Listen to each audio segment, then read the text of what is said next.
Hello everyone, আসসালামু আলাইকুম। স্বাগতম সরল রেখার আজকের ক্লাসে। আজকের ক্লাসে আমরা মূলত সরল রেখাকে বোর্ড পরীক্ষার জন্য কিভাবে পড়া উচিত এবং সরল রেখা থেকে সবচেয়ে বেশি যে বোর্ড কোশ্চেন গুলা বা সবচেয়ে বেশি যে ম্যাথ প্রবলেম গুলো আমাদের পরীক্ষায় আসে, আমরা সবকিছুকে অ্যানালাইসিস করে পড়বো। এবং আমি এই ক্লাসের শেষে তোমাদের সরল রেখা থেকে সবচেয়ে গুরুত্বপূর্ণ যে ম্যাথগুলা যেগুলা না করে আসলে পরীক্ষায় বসা ঠিক না, সো ওই প্রবলেম গুলার একটা সাজেশন দিয়ে দিব, যাতে তুমি পরীক্ষার আগ মুহূর্তে এসে ওই প্রবলেম গুলা দেখে চাইতে পারো। তো চলো আমরা শুরু করি। তো প্রথমে আমরা সরল রেখার কিছু যে বোর্ড কোশ্চেন গুলো আমাদের ইতোমধ্যে বিভিন্ন পরীক্ষায় আসছে, সো ওই কোশ্চেন গুলো একটু অ্যানালাইসিস করে কোশ্চেনের ধারা সম্পর্কে একটা আইডিয়া নিতে পারি। তো এটা দেখো, রাজশাহী বোর্ড 22-এর একটা কোশ্চেন। তো এখানে কি বলে যে আহ তোমাদের দুইটা সরল রেখা দেওয়া আছে, দেন ক দাগের কোশ্চেনে বলতেছে যে এই একটা রেখা এবং এই আরেকটা রেখা, এই দুইটা রেখার মধ্যবর্তী দূরত্ব 2√13 ইউনিট হলে কে এর মান কত। সো তুমি কি করবা, দুইটা রেখার মধ্যবর্তী দূরত্বের সূত্র দিয়ে ওখান থেকে খুব সহজেই কে এর মানটা বের করতে পারবা। সেকেন্ড কোশ্চেনটা কি বলে যে এসি রেখার ঢাল দেওয়া আছে, বিডি রেখার ঢাল দেওয়া আছে। তো এক্স অক্ষকে সিডি রেখা যে বিন্দুতে ছেদ করে তার স্থানাঙ্ক বের করতে হবে। তো তো আমরা যদি সিডি রেখার সমীকরণ জানি, তাহলে কিন্তু সিডি রেখা এক্স অক্ষকে কোন বিন্দুতে ছেদ করে সেটা বের করতে পারবো। তো আমার জাস্ট দেখো, সিডি রেখার সমীকরণ জানতে কি লাগবে, সি বিন্দুর স্থানাঙ্ক লাগবে এবং ডি বিন্দুর স্থানাঙ্ক লাগবে। সো এই দুইটা হয়ে গেলে কিন্তু আমি সিডি রেখার সমীকরণ পেয়ে যাব এবং সেখান থেকে সে এক্স অক্ষকে কোন বিন্দুতে ছেদ করে সেটা বের করতে পারবো। গ নম্বর কোশ্চেনটা দেখো, খুবই সোজা। তোমারে এখানে বলতেছে এবি রেখাংশের লম্ব দ্বিখণ্ড। তো এ বিন্দু দেওয়া আছে তোমার কাছে, বি বিন্দু দেওয়া আছে, তুমি খুব সহজেই এবি রেখার সমীকরণ জানতে পারবা। দেন এবি রেখার উপর লম্ব রেখার সমীকরণ, এবং সেটা এবি এর মধ্যবিন্দু দিয়ে চাই। সো এটার সমীকরণ বের করা কিন্তু খুবই নর্মাল, আমাদের বইতেই প্রচুর ম্যাথ আছে এটা নিয়ে। সো এই কোশ্চেনটা ম্যাক্সিমাম সবারই পারার কথা। তো দেখো, কোশ্চেনটা কিন্তু খুব কঠিন না, একদম সোজা নর্মাল। তুমি যদি বইয়ের যে ইম্পর্টেন্ট টপিক গুলা থাকে ওগুলা পড়ে ফেলতে পারো, তাহলে এ ধরনের কোশ্চেন অ্যান্সার করা খুব বেশি একটা প্যারা হবে না। ওকে, সো আমরা এখন যশোর বোর্ড 22-এর একটা কোশ্চেন দেখি। দেখো, আমার প্রথম কোশ্চেনটা মেইনলি সঞ্চার পথের সমীকরণ নির্ণয়। তো এটা হলো খুবই ইজি একটা কোশ্চেন, কারণ এখানে তোমার বলতেছে যে ওয়ান ওয়ান বিন্দু থেকে যে সকল বিন্দুর দূরত্ব সর্বদাই 5 একক, মানে ধরো ওয়ান ওয়ান থেকে তোমার এমন একটা চলার পথ তৈরি করতে হবে যে চলার পথের উপর অবস্থিত প্রত্যেকটা বিন্দুর দূরত্ব হচ্ছে 5 একক। তো আমরা কি করি, যে চলার পথের উপর অবস্থিত একটা বিন্দু ধরে নেই P of X comma Y, সেখান থেকে আমরা এই শর্তটা জাস্ট অ্যাপ্লাই করি। সঞ্চার পথের সমীকরণ নির্ণয়ের মেইন কাজটাই হচ্ছে তোমার একটা বিন্দু ধরে নেওয়া, দেন ওই শর্তটা অ্যাপ্লাই করা। ওকে, খ নম্বর কোশ্চেনটা খেয়াল করো। দেখো, আমরা একটু আগের যে গ নম্বর কোশ্চেন সেখানে বলছিল লম্ব দ্বিখণ্ডকের সমীকরণ। আমার এখানের খ নম্বর কোশ্চেনেও কিন্তু বলতেছে লম্ব দ্বিখণ্ডকের সমীকরণ। তো তুমি যদি লম্ব দ্বিখণ্ডক এই টপিকটা ভালো করে পড়ো যে কিভাবে বের করতে হয়, তাহলে তোমার কিন্তু যে কোনো দুইটা বিন্দুর লম্ব দ্বিখণ্ডক বের করতে পারবা। সো টপিকটা একবার পড়লে তুমি যে কোনো কোশ্চেনই সলভ করতে পারো। ওকে, দেখো গ নম্বর কোশ্চেন কি বলে, যে একটা সরল রেখা হচ্ছে একটা নির্দিষ্ট বিন্দুগামী এবং এই যে উদ্দীপকের সরল রেখা আছে এটার সাথে এত ডিগ্রি কোণ তৈরি করে। তো আমার মেইন কি বের করতে হবে? আমার বের করতে হবে সরল রেখার সমীকরণ। তো আমরা জানি সরল রেখা যদি একটা নির্দিষ্ট বিন্দুগামী হয় তাহলে তার সমীকরণের আকার কেমন হয়? y minus Y one equals m into X minus X one. তো তোমার দেখো একটা নির্দিষ্ট বিন্দুগামী মানে এই যে ওয়াই অন এবং এখানে যে এক্স অন এই দুইটা কিন্তু দেওয়া আছে। তোমার জাস্ট উদ্দেশ্য কি? ঢালটা বের করা। তুমি যদি ঢাল বের করতে পারো তাহলে তুমি খুব সহজেই এই সরল রেখার সমীকরণ বের করতে পারবে। সো ঢাল কিভাবে বের করি আমরা? দেখো আমার একটা কোণ দেওয়া আছে। সো দুইটা সরল রেখার মধ্যবর্তী কোণ tan theta equal to plus minus m1 minus m2 1 plus m1 m2। তো তোমার এখানে থিটার ভ্যালু দেওয়া আছে এবং এই সরল রেখার ঢাল তুমি বের করতে পারবা। দেন এই দুইটা ডাটার সাহায্যে তুমি এর ঢালটা বের করে আনবা।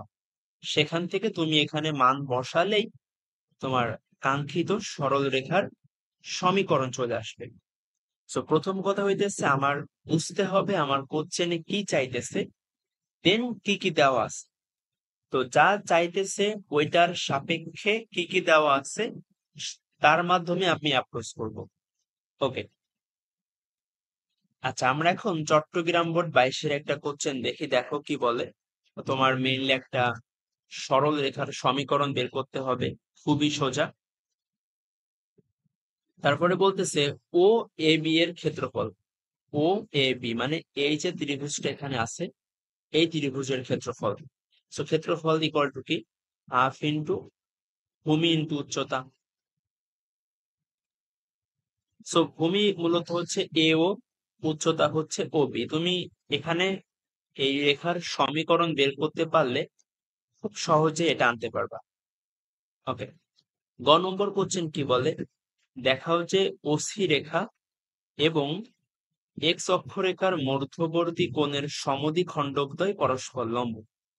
তো ওসি রেখা হচ্ছে এইটা এবং এক্স অক্ষরেখার যে মধ্যবর্তী কোণ, এক্স অক্ষরেখার মধ্যবর্তী কোণের সমদ্বিখণ্ডক। সো এটা হচ্ছে আমার এক্স অক্ষ। সো এক্স অক্ষরেখার মধ্যবর্তী কোণের যে সমদ্বিখণ্ডক আর ওসি রেখা এরা পরস্পর লম্ব। সো আমরা কি জানি লম্ব রেখার ক্ষেত্রে কি হয়? দুইটা রেখা যদি লম্ব হয় তাহলে তাদের ঢালদ্বয়ের গুণফল হয় নেগেটিভ 1। সো আমরা যদি ওসি রেখার ঢাল বের করতে পারি এবং এই যে এক্স অক্ষরেখার মধ্যবর্তী কোণের যে সমদ্বিখণ্ডক তার ঢাল বের করতে পারি, দেন দুইটা ঢালের গুণফল যদি নেগেটিভ 1 হয় তাহলেই আমরা বলতে পারবো যে সমদ্বিখণ্ডকদ্বয় পরস্পর লম্ব। তোমরা হলো জাস্ট প্রসেসটা ফলো করবা তাহলে ইনশাল্লাহ ম্যাথ হয়ে যাবে। ওকে, ময়মনসিংহ বোর্ড 22-এর একটা কোশ্চেন খেয়াল করো কি বলে যে তোমার মেইনলি প্রথমে একটা সরল রেখার সমীকরণ বের করতে হবে, যেটা আমরা আগেও দেখছি। খ নম্বর কোশ্চেনে বলে যে এ ও বি এটা হচ্ছে 8 বর্গ একক একটা ক্ষেত্র। তোমারে এবি রেখার সমীকরণ বের করতে হবে। তো দেখো এবি রেখা, এই এবি রেখার উপর এক্স অক্ষের সাথে যে লম্ব মানে মূল বিন্দুর সাথে যে লম্ব রেখা সেটা হলো 45 ডিগ্রি কোণ তৈরি করে। তো এমন ক্ষেত্রে আমরা কোন প্রকার সরল রেখার সমীকরণ ইউজ করি? তোমরা যারা সামনে পরীক্ষা দিবা তোমাদের এটা জানার কথা। না জানলে তোমাদের পরীক্ষায় বসার দরকার নাই আসলে, কারণ এটা খুবই বেসিক একটা জিনিস। তো আমরা জানি যে যদি একটা রেখা মূলবিন্দুর সাথে ওই রেখার উপর অঙ্কিত লম্ব যদি আলফা হয় তাহলে ওই রেখার সমীকরণ হয় X cos alpha plus Y sine alpha equal to P. পিটা হচ্ছে মূল বিন্দু থেকে ওই রেখার উপর অঙ্কিত লম্বের দৈর্ঘ্য।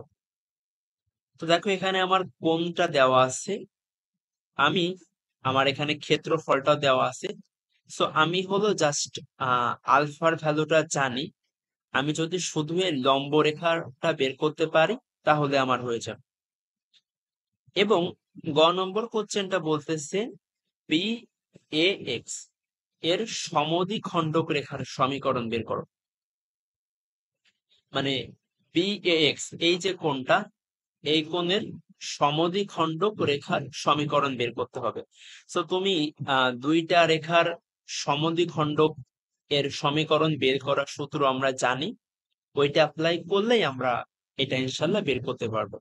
সো হোপফুলি তোমার যদি টপিক গুলা মোটামুটি পড়া থাকে যে কোন ম্যাথ কিভাবে অ্যাপ্রোচ করতে হয়, তাহলে তুমি এই প্রবলেম গুলা খুব সহজে সলভ করতে পারবা। হোপফুলি বুঝতে পারছো। তো এখন হচ্ছে আমরা সরল রেখা অধ্যায়ের সবচেয়ে যে গুরুত্বপূর্ণ টাইপ গুলা, যেখান থেকে পরীক্ষায় কোশ্চেন আসেই, এবং এখানে মূলত সব টাইপেই বলা আছে। তো আমি দুইটা ক্যাটাগরিতে সবগুলাকে ভাগ করছি, একটা হচ্ছে মাস্ট ডু, একটা হইতেছে ক্যান ডু। তো মাস্ট ডু বলতে বোঝাইতেছি এই টপিক গুলা আর কোশ্চেন কেমন আসে, এই টপিক গুলার ম্যাথ গুলা কিভাবে সলভ করতে হয়, এগুলা তোমাকে পারতেই হবে, কারণ এখান থেকে প্রতি বছরই কোশ্চেন আসে।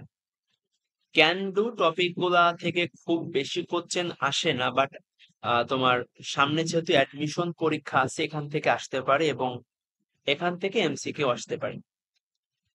সো এখানে মূলত আমি তোমাকে জাস্ট টাইপ গুলা কোনটা বেশি গুরুত্বপূর্ণ কোনটা কম গুরুত্বপূর্ণ এটাকে একটা আইডেন্টিফাই করাই দিছি। তুমি এভাবে গুরুত্ব সহকারে পড়লে ভালো রেজাল্ট করতে পারবা। তো দেখো, মাস্ট ডু এর মধ্যে আছে কার্টেসীয় এবং পোলার স্থানাঙ্ক, অন্তর্বিভক্তি বহির্বিভক্তি, তারপরে আমাদের যে বিভিন্ন প্রকার সরল রেখার সমীকরণ আছে, এবং সমান্তরাল সরল রেখা বা লম্ব সরল রেখার টপিক গুলা, লম্ব দূরত্ব এবং পাদবিন্দু সংক্রান্ত টপিক গুলা, সমান্তরাল রেখাদ্বয়ের মধ্যবর্তী দূরত্ব, দুইটা রেখার অন্তর্ভুক্ত কোণ এবং কোণের সমদ্বিখণ্ডক। সো এই 8টা টপিক থেকে প্রতি বছর পরীক্ষায় কোশ্চেন আসে। সো এগুলা তোমাকে খুব ভালো করে পাঠাতে হবে। এর পাশাপাশি আছে ক্যান ডু এর টপিক গুলা, যেখান থেকে মেইনলি এমসিকিউ কোশ্চেন বা তোমার সৃজনশীলের ক দাগের কোশ্চেনটা বেশি আসে। তো এই টপিক গুলাও তুমি পড়ে থাকবা, কারণ এটা না পারলে তুমি কিন্তু এমসিকিউ টাইপের কোশ্চেন ভালো করে আনসার করতে পারবা না, এবং এখান থেকে সৃজনশীলের ক দাগের কোশ্চেন খুব বেশি আসতে পারে। সো এখন আমরা সরল রেখা অধ্যায়ের যতগুলা সূত্র আছে বা কনসেপ্ট আছে, মেইনলি সূত্রগুলাই একবার রিভিশন করে নিব। সো এখানে মূলত আমি সব সূত্রগুলাই লিখে দিয়েছি। তুমি হচ্ছে স্লাইডটা যখন পড়বা তখন এক তোমার হইতেছে একটানা সকল সূত্রগুলা রিভিশন করা হয়ে যাবে। সেখানে সবকিছু দেওয়া আছে, তোমরা একটু দেখে নিও। আচ্ছা, সো এখন আমরা দেখব সরল রেখার ফরজ ম্যাথ। সো ফরজ ম্যাথ বলতেছি কেন, কারণ এই ম্যাথ গুলা না করে কেউ যদি পরীক্ষা হলে যায়, তাহলে আসলে আহ, সে পরীক্ষা হলে অনেক জানা ম্যাথই পারবে না, কারণ এই কোশ্চেন গুলা প্রতি বছরই পরীক্ষায় আসে। সো এইগুলা ভালো করে করা মানে তোমার পরীক্ষার 60 থেকে 80% কমন ধরে রাখা। সো এরকম প্রবলেম গুলো আমি এখানে রাখছি। তুমি এই প্রবলেম গুলা তোমার বইতেই পাবা, ম্যাক্সিমাম প্রবলেমই বোর্ডে অনেকবার আসছে। সো তোমার বই আসলে সবগুলার সমাধান দেওয়া আছে। এরপরও তুমি যদি কোনো কোশ্চেনে আটকে যাও, তাহলে আমার গ্রুপে পোস্ট কইরো, আমি ইনশাল্লাহ তোমার সমস্যার সমাধান করতে হেল্প করবো। সো এখানে এই কোশ্চেনটা করতে হবে, এগুলা মেইনলি ক দাগের জন্য। তারপরে এটাও মেইনলি ক দাগের জন্য, এটাও আমার ক দাগের জন্য। দেখো, অনেকবারই বোর্ডে আসছে। সো এটা আমার খ দাগে আসার সম্ভাবনা খুব বেশি, এটাও খ দাগে আসার মতো।